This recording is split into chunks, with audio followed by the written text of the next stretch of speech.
et à une critique superficielle des politiques institutionnelles et gouvernementales, s'est tenue une assemblée générale appelant à l'organisation d'une Pride de nuit.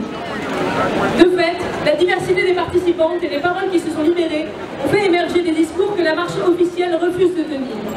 La lutte contre le racisme et une condamnation ferme de l'islamophobie.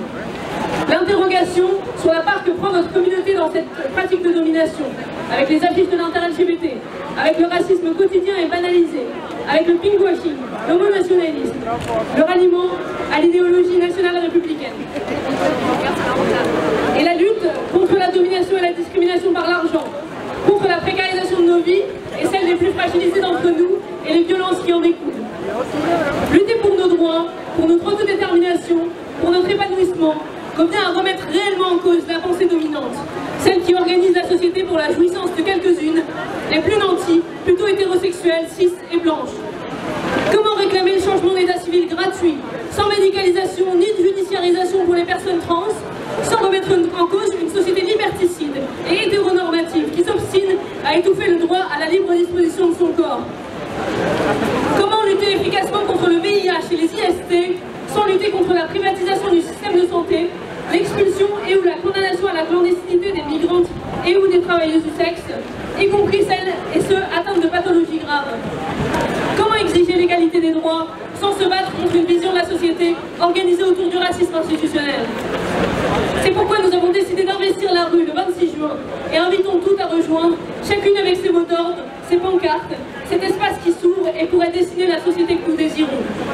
Cette Pride de nuit à Paris constitue une première étape. Son organisation même, autonome, artisanale et autogestionnaire, nous permet de nous rencontrer et de nous réapproprier ensemble nos fiertés.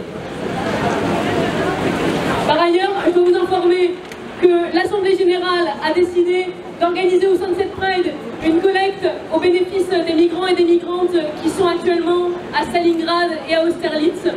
Donc c'est ce à quoi serviront les fonds qui seront récoltés pendant cette marche. Capitalisme en lutte au profit de quelques personnes et sur le dos de toutes les autres. Pour revenir aux enjeux des transidentités et à la revendication de l'accès au changement d'état civil libre et gratuit par les discriminations dans l'emploi et ailleurs, par les violences et la précarisation, par le VIH. Bien sûr, la soumission de nos identités à un jugement extérieur est aussi une caution donnée au pouvoir de psychiatres. Parce que ce n'est pas possible que 2015, ici en France, un pays démocratique, un pays développé, avec c'est un pays très important dans le monde, nous n'avons pas les changements d'état civil en tant que femmes, nous n'avons pas une loi qui pénalise les proxénètes. Pas de racisme, d'accord, fierté. Pas de nationalisme, d'accord, fierté.